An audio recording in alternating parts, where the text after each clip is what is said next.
A nombre del Programa Universitario de Estudios sobre Asia y África, les damos la bienvenida a un programa que estamos realizando con la CUAED. En esta ocasión vamos a tomar un tema pues muy importante para la región del Medio Oriente, que es Palestina, y que, bueno, es un tema en el cual se está decidiendo parte del futuro del mundo, yo diría así por su importancia. Y hemos traído a dos grandes especialistas, dos internacionalistas, y me da mucho gusto que esté aquí con nosotros la doctora María Cristina Rosas. ¿Qué tal, María Cristina? Es un gusto estar aquí. Alicia? Muchas gracias por la invitación. Y por supuesto al doctor Moisés Garduño, con el cual colaboramos muchísimo en el Programa Universitario de Estudios sobre Asia y África. Igualmente un gusto, Alicia, un gusto estar con las dos. Bien, pues para este programa tenemos dos preguntas que me parece que son fundamentales. ¿Y qué es lo que está pasando en el Medio Oriente? ¿Qué es lo que está pasando en Palestina?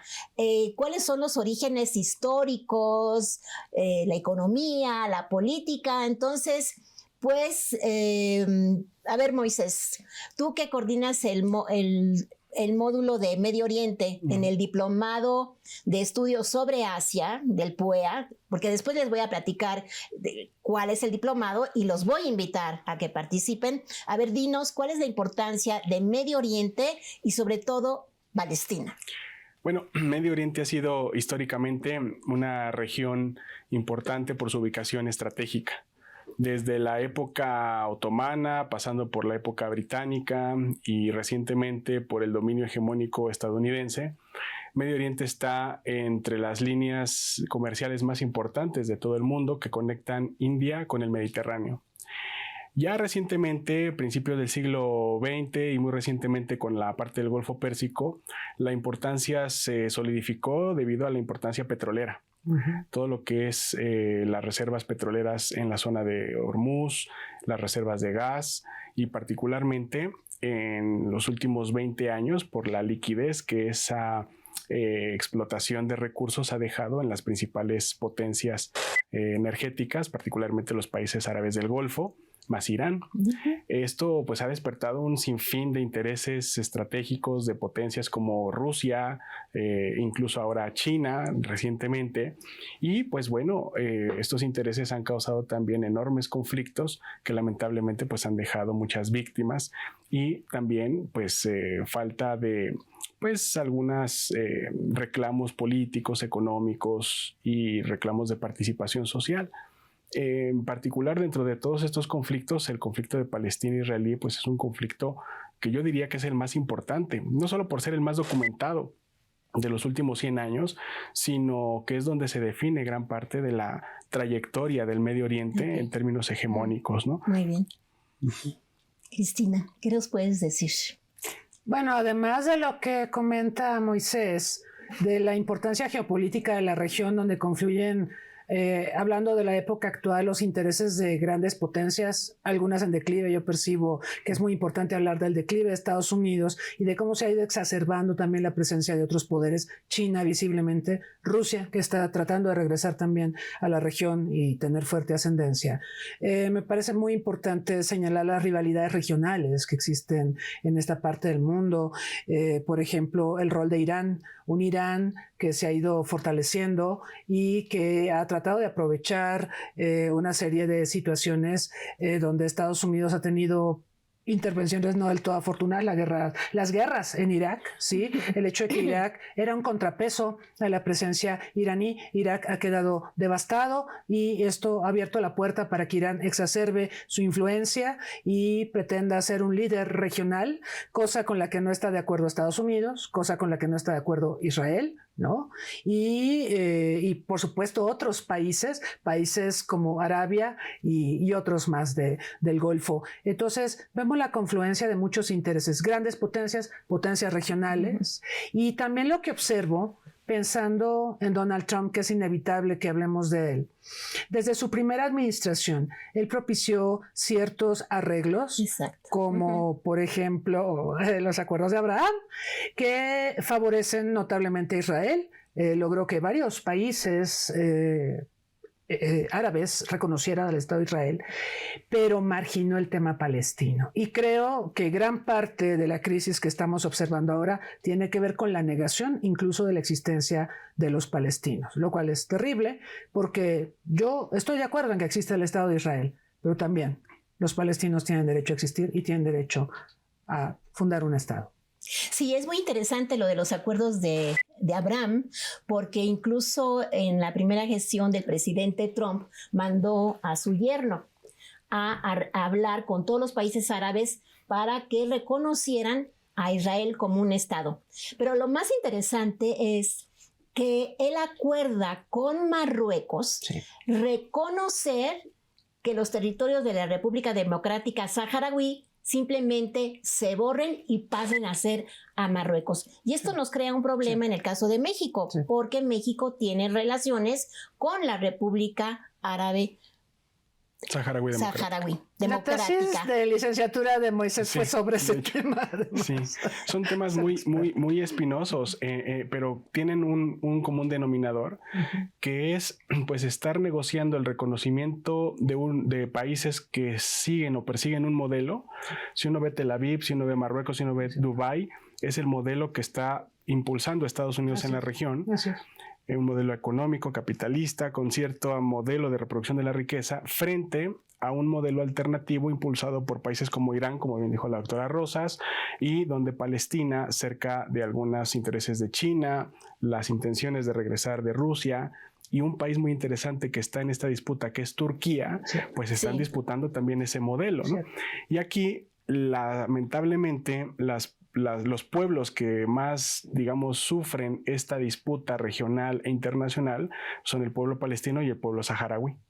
Sí, así es. Sí, me parece que es un tema muy interesante. Sobre todo, creo que estamos en un momento de desdibujamiento de las fronteras. ¿No lo verían ustedes así? Porque, bueno, también está Rusia, Ucrania, Sudán. Y bueno, las fronteras se están moviendo, ¿no? Y algo que me parece muy importante, y ustedes son especialistas, es el mapa de esta región, que es Israel y Palestina, previo a la Primera Guerra Mundial, como después de la Segunda Guerra Mundial tenemos otro mapa, y ahora tenemos un mapa muy reciente que es ante la caída del que era presidente de Siria, ¿no? El rey, pues resulta que simplemente él se va, supuestamente está en Rusia, lo invita Putin, pero además en las noticias que yo leo, que a ver, son las del Financial Times, o sea, son esas noticias quizás de un periódico hegemónico británico, pues resulta que ha ido avanzando Israel en territorios de Siria. Entonces, y después si uno sigue leyendo ese periódico y digo, bueno, ¿qué más hay? Resulta que hay pues las famosas tierras raras, y como tú dices, Moisés, el petróleo, el gas, y esto es muy importante. ¿Por qué? Porque estamos, bueno, voy a hablar como economista, desde antes de la gran crisis financiera internacional, se están buscando nuevas alternativas, nuevos sectores de disputa, pero también hay que iniciar una nueva conformación. Por ejemplo, todo esto del Acuerdo de París, de la transición justa, pues sirve para que también otras empresas vayan a estos sectores donde van a obtener mejores ganancias que en los fósiles, que de alguna manera también se están terminando. Yo no sé si pudiesen de alguna manera, como es Palestina, es Israel, y lo más lamentable es la muerte de gente inocente, tanto del lado de Israel con la incursión que hace Hamas, ¿verdad? Como la respuesta que da un gobierno militar, que es Israel, para ir acabando con la población. Llevamos más de 50,000. O sea, es un número que incluso ni siquiera se sabe cuál es el número real. Y aquí lo lamentable es las muertes, los fallecimientos de gente inocente. Entonces, no sé si quizás en unos... antes de pasar a un video que les hemos preparado para este programa, quisieran decir algunas palabras en torno a este conflicto. María Cristina. Brevemente, el apoyo que Occidente le ha brindado a Israel y sobre todo a Estados Unidos creo que es digno de mención, porque a pesar de todas las atrocidades que tú has mencionado en que ha incurrido Israel, a pesar de que hay una orden de aprehensión de la Corte Penal Internacional hacia Netanyahu, a pesar de todas estas matanzas, de frenar, por ejemplo, el apoyo a esta Organización de Naciones Unidas para los Refugiados de Palestina, creo que Estados Unidos le está dando un espaldarazo a Israel y no veo intención de que eso cambie, ¿sí?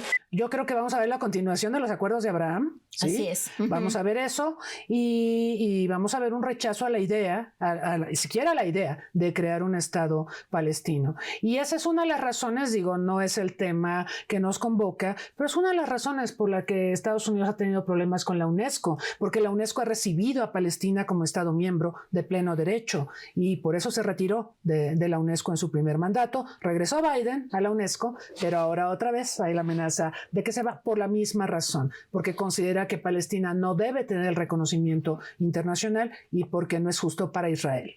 Qué terrible, ¿no, Moisés? Hay un autor, seguramente lo conocen, Slavoj Žižek, habla de que estamos transitando al momento de la posvergüenza, en el sentido de que ya la forma en la que Donald Trump está manejando el discurso público y cómo se regresa cuando se arrepiente de algunas decisiones es de un cinismo tal que no solamente descoloca a los analistas, los economistas y a los estadistas, sino que además provoca una polarización social que tiene repercusiones en cómo estamos mirando nosotros a nuestras instituciones. Y esto se traduce también en una preocupación que es cómo los mecanismos tradicionales de pacificación como Naciones Unidas pues están experimentando la crisis más grande desde que fue creada, en el sentido de que ha muerto staff de la UNRWA, como bien lo dijo la doctora Rosas, pero también gente de la propia ONU, hay gente de embajadas, gente de organizaciones no gubernamentales que acompañan a todas estas víctimas palestinas que, pues bueno, han estado poniendo el cuerpo frente a una política que estoy de acuerdo también con la doctora Rosas, no va a cambiar. Desde 1981, Estados Unidos firmó un acuerdo, le llaman un memorándum de entendimiento con Israel, en donde se va a comprometer a darle $3,800 millones anuales, con la gran cláusula que implica la condición que el 80% de esos recursos que recibe, Israel debe gastarlos en armamento norteamericano. Claro, ayudas atadas. Entonces, cuando Netanyahu va al Congreso estadounidense y vimos todos cómo le aplauden, ahí tenemos una de las razones más fuertes para entender esta alianza que hay. A esto sumémosle élites políticas millonarias dentro de Estados Unidos conectadas con políticos israelíes que están financiando campañas para diputados, congresistas, para el propio Donald Trump. El caso de Miriam Adelson, que es la tercera donante más importante después de Elon Musk. Es decir, hay una serie de intereses económicos y geopolíticos que intenta más o menos Donald Trump impulsar y que son los artífices de estos acuerdos de Abraham. Jared Kushner, como bien lo mencionaste, Alicia, era uno de esos pilares importantísimos de este modelo.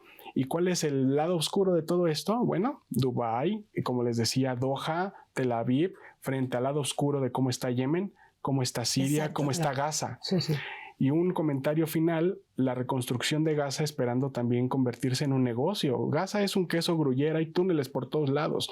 No es fácil reconstruir porque para hacer los cimientos en un terreno como Gaza, que es plano pero con un montón de túneles, necesitas maquinaria y gente, arquitectos, ingenieros muy calificados. Y Estados Unidos quiere vender que ellos son los únicos que pueden hacer ese trabajo y convertirlo en un negocio con inmobiliarias, y con esto termino, saudíes, emiratíes, catarís y por supuesto israelíes. Esa es la dimensión económica o geoeconómica que podemos entender de por qué Palestina está así y por qué países que no quieren ese modelo pues les cuesta mucho trabajo revertir la situación. Qué terrible noticia. Pues vamos a un sondeo en este momento. Va a ser muy interesante para que sigamos abordando este tema. Gracias.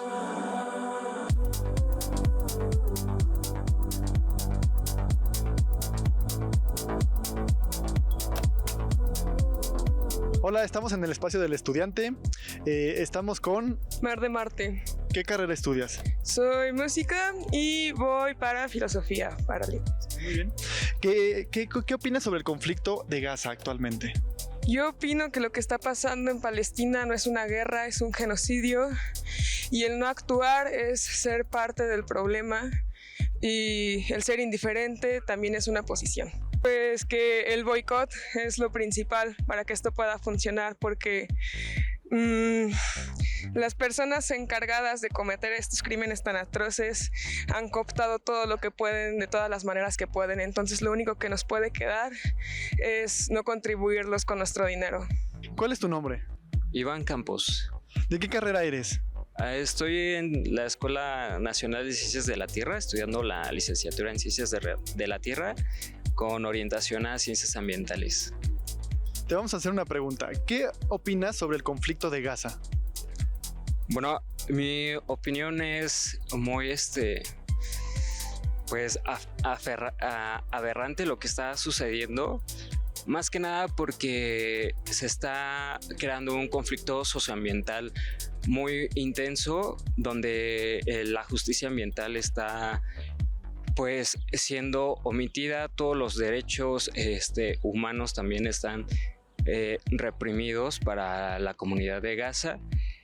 El resultado de la desinformación también sobre este tema que ha impulsado que inconscientemente estemos apoyando este tipo de acciones con la compra de ciertos productos que pues aumentan este capital para la comunidad israelí, y que siga fomentando el aumento o el ingreso de armamento para seguir atacando a Gaza. Entonces, pues la situación está muy crítica.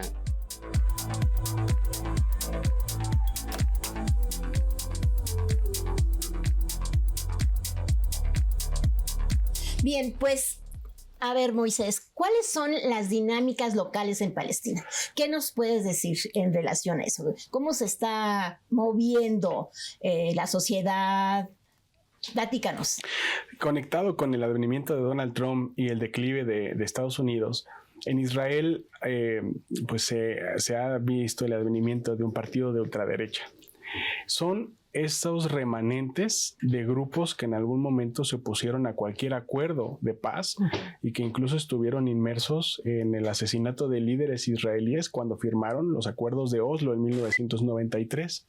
Ahora estas personas como Smotrich o Ben Gvir están en el gobierno de ultraderecha que es encabezado por Netanyahu, que es un partido que encabeza un partido de derecha que es el Likud, y que bueno, tienen políticas mucho más recalcitrantes que actores políticos previos.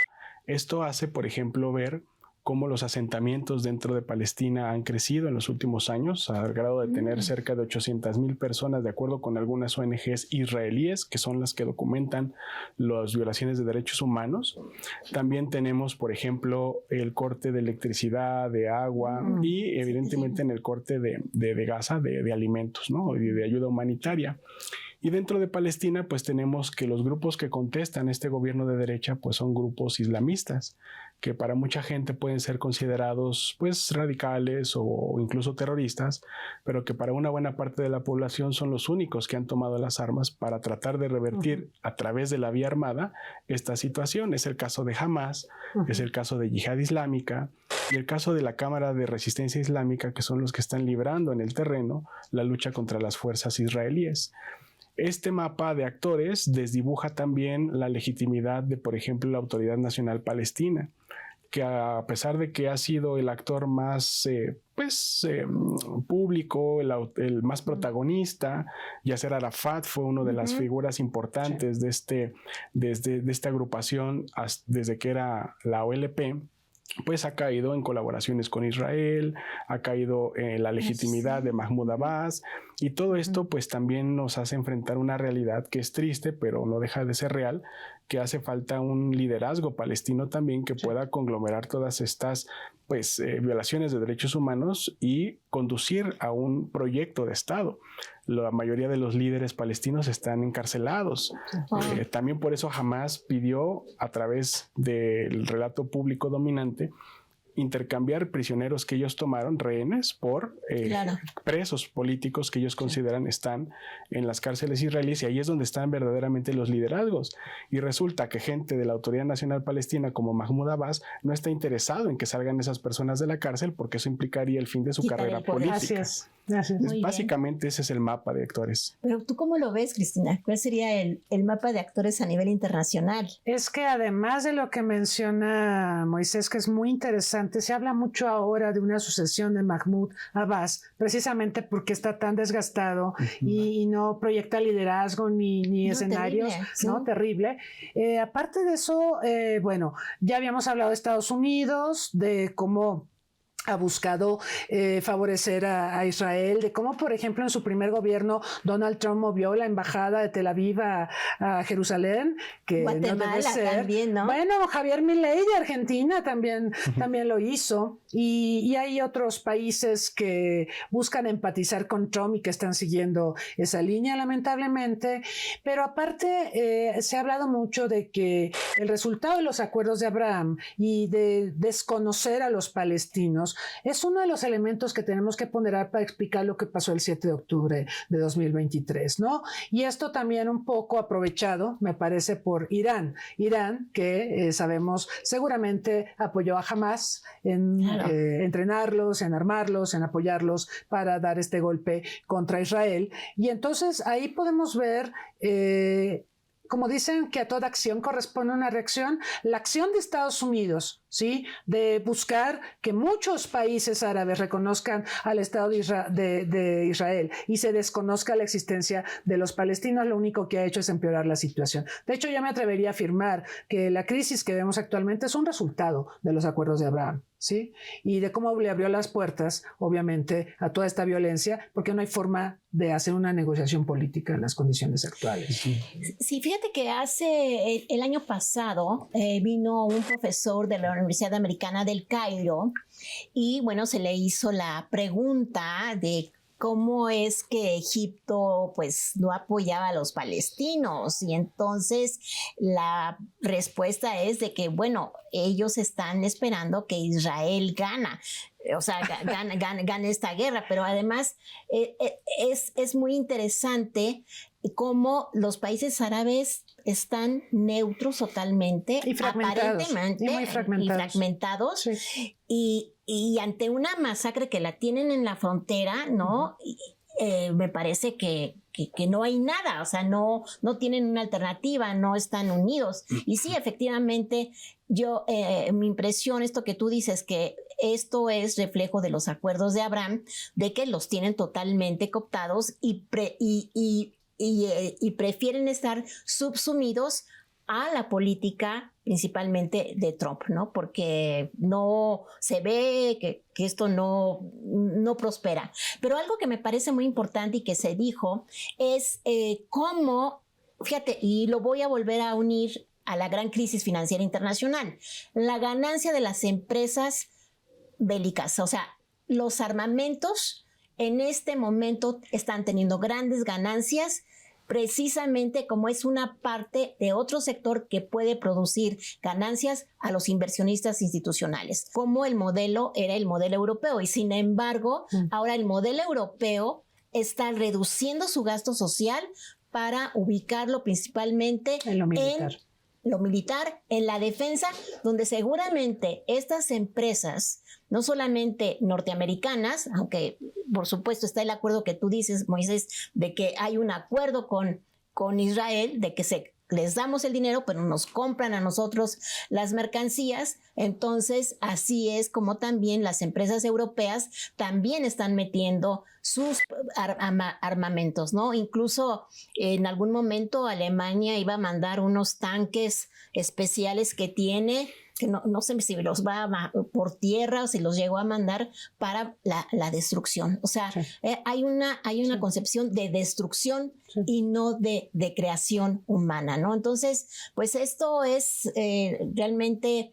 el hecho de que estemos platicando de Palestina, pues también está relacionado con otros sectores económicos, políticos y sociales, ¿no? Y sobre todo la importancia del gasto militar. Y bueno, el día de hoy el CIPRI, perdón que te interrumpa, dio a conocer las cifras del gasto militar mundial en 2024. El gasto militar mundial casi creció 10%. Es inédito en los últimos años. Y ese crecimiento obedece al aumento del gasto militar en Medio Oriente y en Europa por la guerra en Ucrania. O sea, es más claro. Más claro que el agua no hay. No hay. Bueno, pues yo quiero anunciar que tenemos 3 libros increíbles para dárselos a nuestro público. Bueno, voy a presentar el libro de Los combatientes del pueblo de Irán, que pues es de nuestro invitado, el doctor Moisés Garduño. Está aquí, es un libro que está publicado por el PUEA y por la Facultad de Ciencias Políticas y Sociales. Los invito a que vengan por él aquí a la CUAED, pero también está allí, lo vendemos en las oficinas del Programa Universitario de Estudios sobre Asia y África. Y el otro libro que tenemos es Asia Central. Muy pocos especialistas están precisamente en Asia Central, y allí yo quisiera nombrar a la doctora Mariana Aparicio, que junto con otra doctora coordinan el módulo de Asia Central, que es importantísimo en este momento saber qué es lo que está pasando en Asia, sobre todo por los recursos naturales, por las tierras raras, etcétera, etcétera. Y otro que también es sumamente importante, que es APEC. México pertenece a la APEC y es sumamente importante que conozcamos. Es un libro que está escrito por el doctor Carlos Uscanga, también de la Facultad de Ciencias Políticas y Sociales, y el doctor Juan José Ramírez del Colegio de México.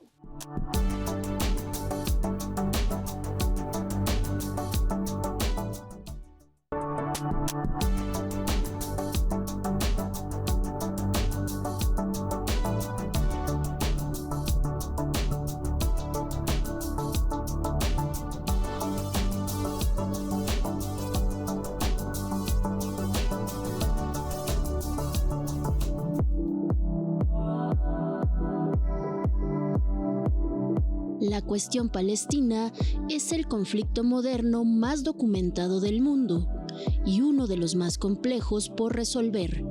No obstante, los especialistas en la materia comparten que la clave para llegar a una paz duradera y justa en todo el Medio Oriente es, en principio, el fin de la ocupación militar que Israel mantiene sobre los territorios palestinos desde 1967 y apegarse a la solución fronteriza que promueve la Resolución 242 de la Organización de Naciones Unidas. Dado que el derecho internacional no es vinculante y que la cantidad de actores inmiscuidos en el conflicto ha crecido con los años, la situación actual ha escalado a un nivel de violencia sin precedentes, que no solo ha vulnerado el derecho humanitario y cualquier código de ética en los conflictos bélicos, sino que además ha exacerbado los discursos de odio en la región. Todo en medio de un contexto mundial caracterizado por el regreso del totalitarismo y la crisis de las instituciones democráticas. Por tal motivo, es necesario estudiar algunas pistas analíticas con las cuales comprender a los actores principales de esta guerra y con ello los obstáculos para la paz.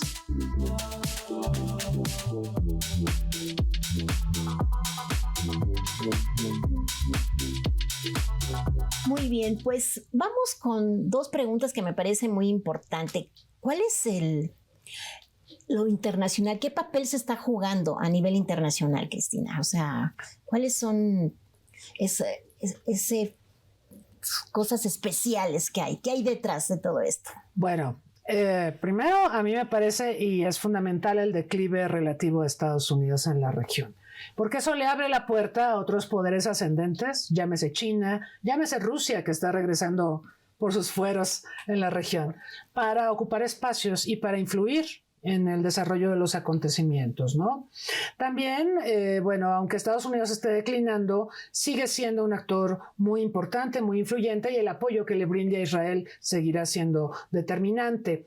Pero, como comentábamos hace un rato, a mí me parece que este apoyo lo único que está haciendo es violentar aún más el escenario y no está favoreciendo la llegada de un proceso de paz. Yo veo muy lejano el proceso de paz. Pienso que también el rol de Naciones Unidas está muy desdibujado. Se ha criticado mucho al secretario general Guterres porque se considera que no ha hecho lo suficiente para, si no nada, lo veo preocupado haciendo pronunciamientos y demás, e invitando a Israel a no hacer estas matanzas y a la cordura y a pensar en las víctimas y demás, pero siento que eso tampoco tiene resonancia. Hemos visto al Consejo de Seguridad de Naciones Unidas paralizado, con Estados Unidos votando en contra de resoluciones que pudieran afectar negativamente a Israel. De hecho, históricamente, Estados Unidos, cuando ha votado y usado su derecho de veto en el Consejo de Seguridad de Naciones Unidas, mayormente lo ha hecho para proteger a su aliado Israel, mayormente. Entonces, creo que por el lado de Naciones Unidas, la contribución de este importante organismo internacional, que por cierto, este año cumplirá 80 sí. de existir, ya será octogenario, es bastante marginal. Y bueno, del lado de Rusia y de China está muy interesada en sobre todo hacer negocios y promover el comercio y todo esto en la región, pero la región francamente en algunas partes está sumamente violentada. Y del lado de Rusia ha tenido una participación militar muy clara, lo hemos visto con Siria, con la base militar que estableció ahí, y bueno, ahorita está negociando el gobierno ruso qué va a pasar ahora que se fue Bashar al-Assad con esa base militar, porque obviamente es un enclave muy estratégico para los rusos. Y el aprovisionamiento de armas, Alicia, de nuevo, ahí hay un gran negocio y esto sigue creciendo. Entonces, la guerra es un negocio, lo decías muy bien, pero además el hecho de que haya tantos intereses en la región y donde la percepción de que Estados Unidos no puede poner orden en la región, no puede manejar todo lo que está ocurriendo en la región, abre tantas posibilidades a otros actores, creo que son elementos que debemos ponderar. Y el rol de la ONU, por supuesto. Sí, a mí me parece que el rol de la ONU pues realmente es muy tibio, no tiene fuerza, o quizás lo pusieron ahí precisamente por eso, ¿no? Para que quien preside la ONU, pues nunca se ha visto como una persona de liderazgo, lo cual ahora que viene el cambio en Naciones Unidas, pues en primer lugar estamos esperando, ¿verdad?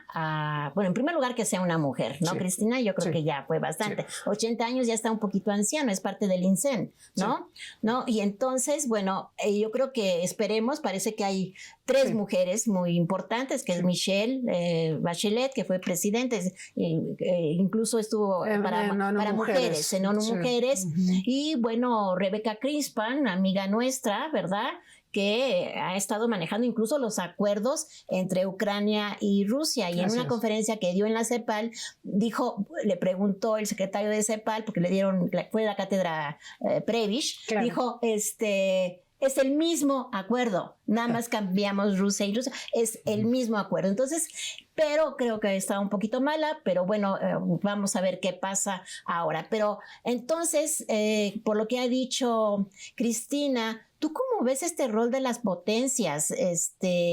Porque está Turquía, lo acabas de mencionar, Irán, China, Rusia, y a ver, fíjate que pensando, a ver, Moisés, ¿qué no había algo cuando sale Biden de Afganistán? Esas escenas es que es como de película de Netflix, ¿no? Bueno, ni de Netflix, ¿no? La gente subiéndose al avión, cómo se caían, todo. Y deja Afganistán, toda la gente que cooperó con ellos, los traductores, los dejaron, ¿no? Y ve a Afganistán. ¿Por qué deja esos terrenos y cómo China de inmediato entra a Asia Central? ¿Tú cómo lo ves? A ver, ¿cómo estás viendo esto? Yo veo una paradoja.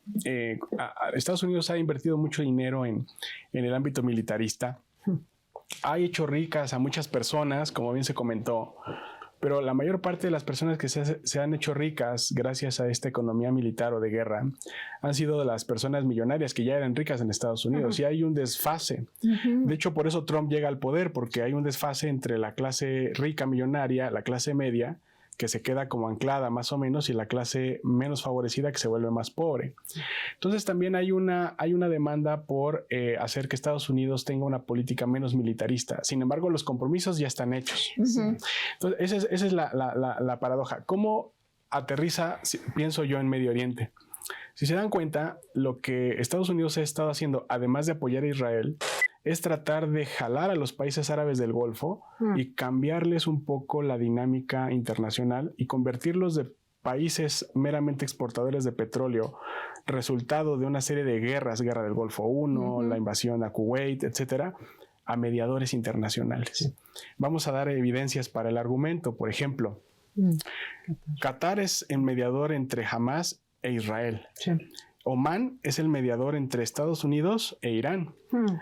Arabia Saudita es el mediador entre Rusia y Ucrania. De hecho, el primer viaje que va a hacer Trump al extranjero va a ser a Arabia Saudita. Porque el primero fue el Papa. Exacto, ya. Va a ser su segundo. Al segundo viaje, exactamente. Es a nivel, digamos, de política exterior, va a ser a Medio Oriente, a Arabia Saudita, a mediados de mayo. Sería el segundo. Entonces hay como un interés de hacer del Golfo Pérsico una zona de guerra, una zona volátil, hacer una zona de inversión, una zona mediadora, de carácter, digamos, facilitadora, que no sabemos si lo va a lograr. Esa es la disyuntiva, porque la población de los países árabes es profundamente pro-palestina. ¿No? Marruecos, que firmó el primer acuerdo, fue el primer país que firmó los acuerdos de Abraham, la población es mayoritariamente pro-palestina. En cualquier país, y hay un segundo elemento, y con esto cierro. Todos estos líderes que eran, digamos, críticos al sistema internacional encabezado por Estados Unidos, como Muammar Gaddafi, Saddam Hussein, ya murieron. Y ahora estamos en una especie de sustitución generacional de líderes que Estados Unidos quiere proyectar como líderes cercanos a Occidente, como Mohammed bin Salman, como el propio sultán de Omán, incluso el propio gobierno nuevo de Siria, la Shara, que es el que ha sustituido, se quiere ver, ya ven que ya tiene traje, se recortó la barba. Pero era perseguido político, ¿no? Daban no sé cuántos millones de dólares por él y de repente de un día para otro. Estaba en la lista de organizaciones terroristas de Estados Unidos.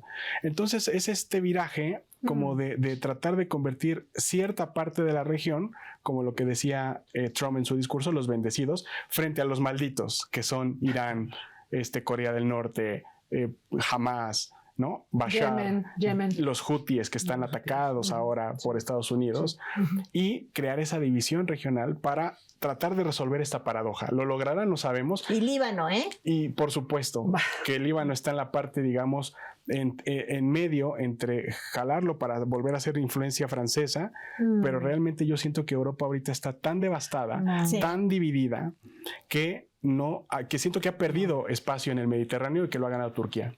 Muy bien, Moisés, pues es un programa apasionante y bueno, vamos a dar lugar ahora a una entrevista con Hernán Taboada, también especialista y que también coordina junto con el doctor Moisés Garduño el módulo de Medio Oriente en el Diplomado de Estudios sobre Asia del Programa Universitario de Estudios de Asia y África.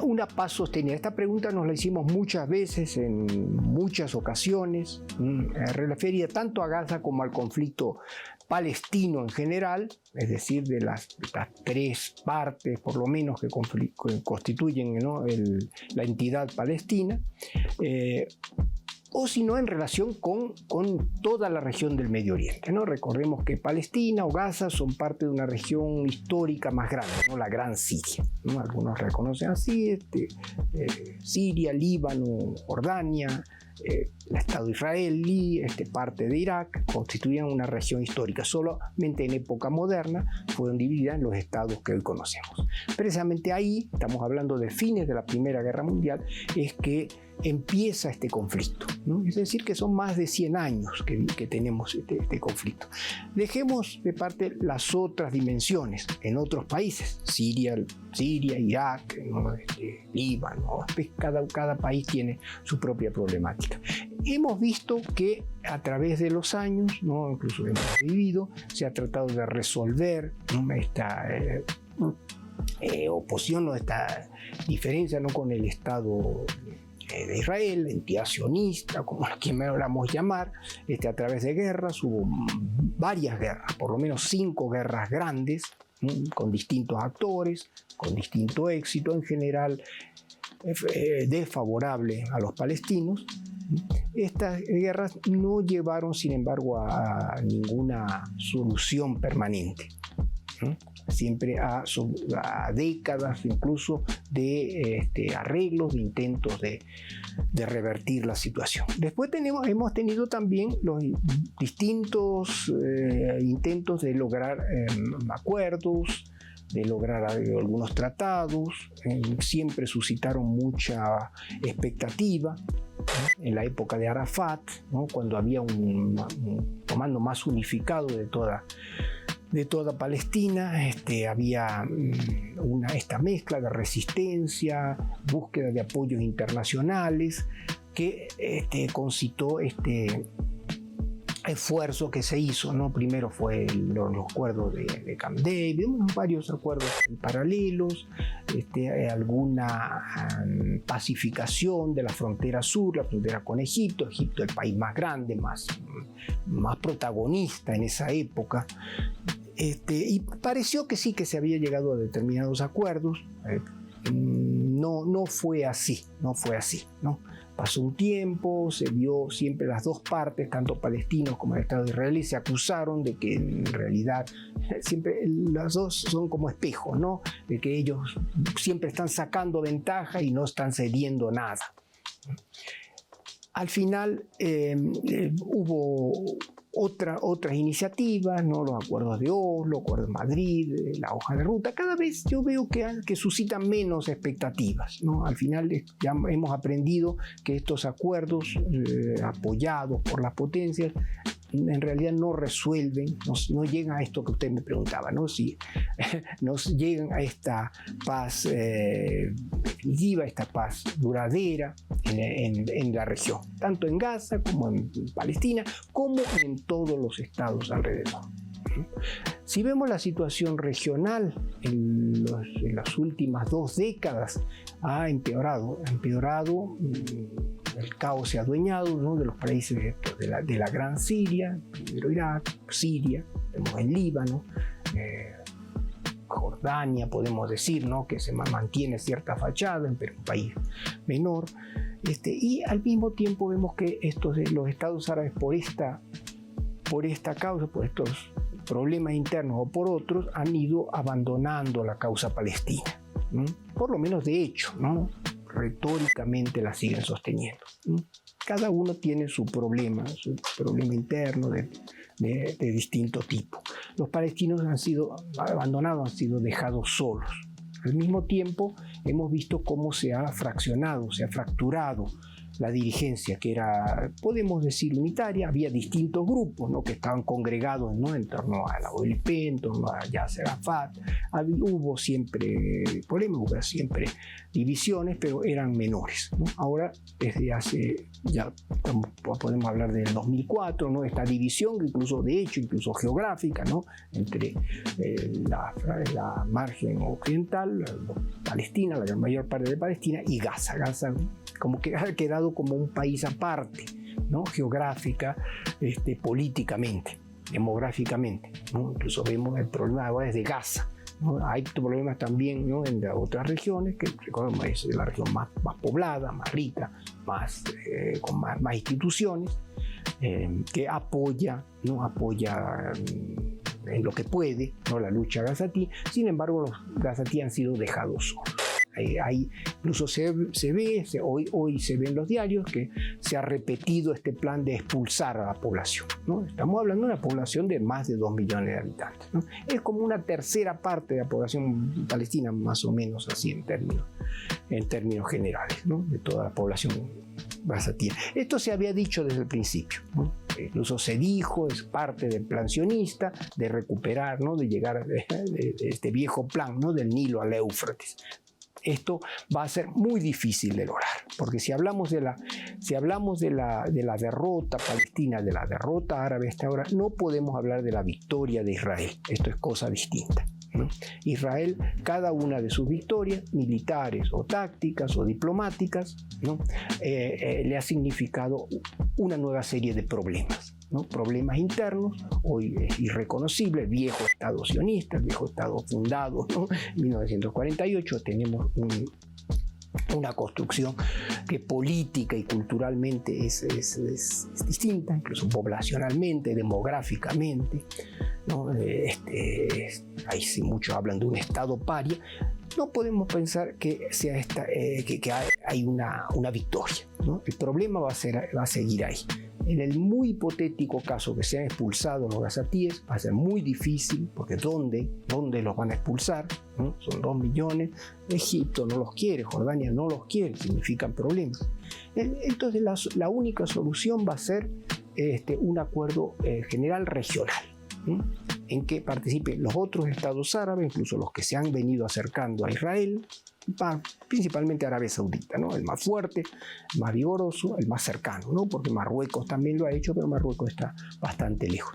Un acuerdo general, ¿no? Que lleve a paz, democratización, desarrollo de todos estos países.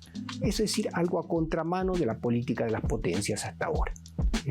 Esa es la única solución que veo. Mientras no se solucione este entorno, el problema de Gaza va a seguir ahí, pero también va a seguir el problema para Israel.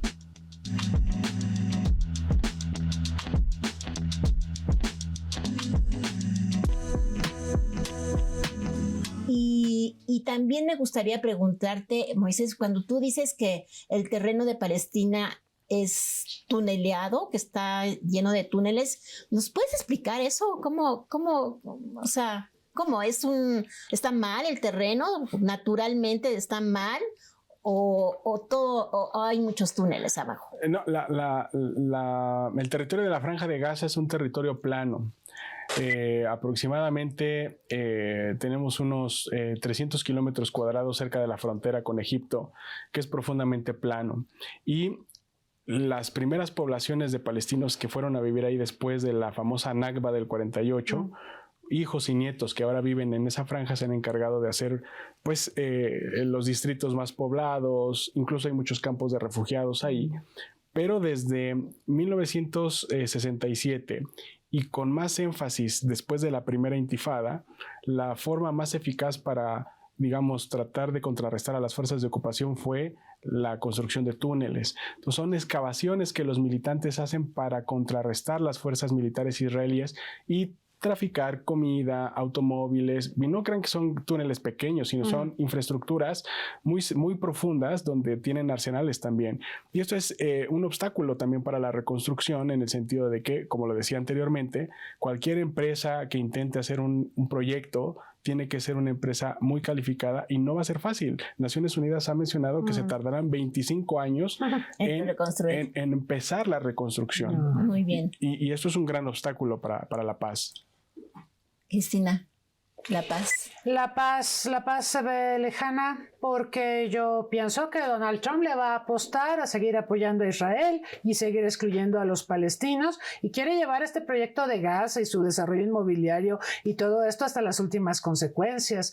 Entonces, por el lado de Estados Unidos no veo que se puedan dar avances. Yo creo que la paz se tiene que construir, obviamente, con los palestinos, no sin los palestinos. Pero en la visión de Estados Unidos es solo Israel. Los palestinos no existen, no cuentan. Y no me sorprendería ver segunda versión de Acuerdos de Abraham con otros países árabes, ¿sí? Para que normalicen el reconocimiento al Estado de Israel, pero sin mencionar siquiera la situación de los palestinos, lo cual me parece una tristeza. Y por otro lado, pues la parálisis de la comunidad internacional, creo que desinterés de algunos, ¿sí? La fragmentación de la comunidad árabe, de los países árabes, sumamente atomizados, pero también el rol tan triste de Naciones Unidas, donde, pues, francamente, no hay mucho margen para que maniobre la institución. Entonces, mi pronóstico yo sé que es muy lúgubre, pero viendo lo que fue la primera administración de Donald Trump, me atrevería a afirmar que vamos a ver más de lo mismo y más recrudecido. Sí, es muy lamentable la situación y además es como estar viendo una película, ¿no? De cómo se hacen los bombardeos, cómo matan a la gente de Naciones Unidas, cómo bombardearon el edificio, cómo no se pueden rescatar a los muertos, los hospitales. Salió recientemente una foto que corrió todo de un niño palestino que por una bomba pues simplemente no tiene brazos, ¿no? Entonces esa parte, pues los países europeos creo que todavía les falta mucho para tener conciencia y poder participar de mejor manera, sobre todo pues quien preside la Unión Europea, ¿no? Irene von der Leyen, bueno, es una Úrsula von der Leyen. Úrsula, perfecto, sí, Úrsula. Pero el tema también es que para Europa es prioritario Ucrania. Mientras tenga ese conflicto gas, para decirlo de alguna manera, va a ser muy difícil que Europa pueda jugar un papel en Medio Oriente. Por eso se ha recrudecido la situación en Medio Oriente. Los ojos y el corazón de Europa están en Ucrania. Porque es un país europeo. Pero no participa en las negociaciones de Trump. Pero no participa, está excluida de las negociaciones de Trump. O sea, eso es increíble. Y un elemento adicional para este pronóstico es el remonte de la derecha a nivel internacional, particularmente en Europa. En Alemania, específicamente, las últimas elecciones ya se han hecho a partir de los partidos de derecha y ultraderecha. En Israel está la derecha. Trump representa cierta idea de derecha en este sistema bipartidista. Y los pronósticos que vemos, a Le Pen le pusieron peros para llegar. Competir. Por corrupta. Pero en otras naciones está muy fuerte esta idea, que siento yo también ha sido responsabilidad de la izquierda por, desengancharse de las causas populares. Y es la derecha y las políticas fascistas o pseudofascistas que se han encargado de aprovechar esta falta de conexión entre la izquierda y las clases populares, lo que ahora tiene en el poder a personas como Bukele, como en algún momento fue Bolsonaro y Milei y ahora el propio Donald Trump. No, y Ecuador, ¿no? También. Bueno, y porque también acá lo vemos, ¿no? O sea, sí es una situación muy lamentable. Y bueno, es que, ¿qué le podemos decir a nuestro público? A los que van a seguir esta serie de programas del Programa Universitario de Estudios sobre Asia y África, que es un gusto iniciar con este primer programa aquí con la CUAED de nuestra universidad. Y bueno, quisiera que en menos de un minuto y medio, cuando mucho, nos dieran sus conclusiones. Cristina, por favor. Bien, bueno, ojalá las cosas fueran de otra manera, pero me parece que vamos a tener un gobierno de Donald Trump profundamente pro-israelí, animado también por los intereses del complejo militar industrial, del lobby judío. No hemos hablado mucho del lobby judío. A ver, adelante. Que incluye, que tiene una enorme influencia en el Congreso estadounidense y que permea buena parte de las políticas que Estados Unidos desarrolla en beneficio de Israel. Entonces, Israel, por cierto, es un beneficiario no solo de asistencia militar, sino asistencia al desarrollo, ¿sí? Siendo que es un país con un nivel de vida alto, ¿no? Y esto tiene que ver con el accionar del lobby judío. Entonces, eso es otro elemento internamente en la Unión Americana que influye de manera determinante en la política exterior de Estados Unidos hacia Israel. Muy bien. Yo hablaría de la idea de paz coercitiva que tiene Trump, de amenazar e imponer su idea de paz sin justicia, lo cual pues es un binomio que tiene que ir de la mano, pero con lo que estamos viendo es casi imposible. Sin embargo, no quisiera que el público se fuera desalentado totalmente, incluso frente a la realidad que hemos tratado de exponer. Las sociedades también están polarizadas en Israel. Hay un profundo movimiento que está tratando de frenar a Netanyahu. En Estados Unidos está emergiendo un movimiento que, a pesar de que esté con Bernie Sanders u Ocasio-Cortez, en las universidades estadounidenses que se han visto también amedrentadas por las políticas de Donald Trump.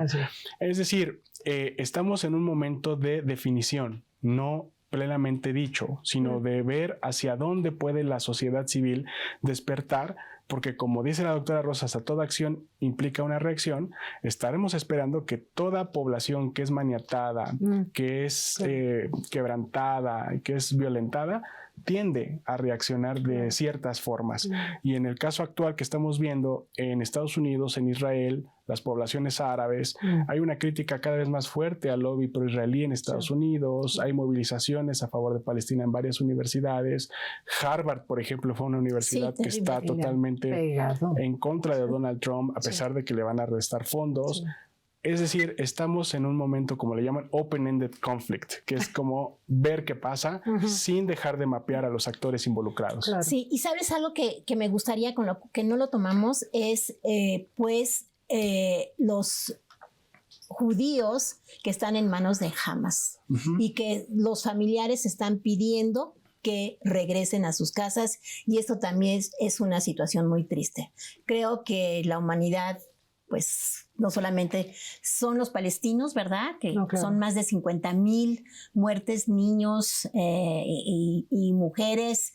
Las escenas que pasamos en la televisión convencional, porque no vemos otros canales, son muy tristes. Y por el otro lado, los familiares de las personas que estaban en un concierto y de repente han sido secuestradas, y que simplemente el gobierno no ha llegado de Israel a un acuerdo con Hamas, ni Hamas tampoco ha dado nada. O sea, creo que es algo que, o sea, no podemos estar a favor de ninguno de los dos mientras que la población civil esté allí muriéndose, los están matando, y por el otro lado los otros están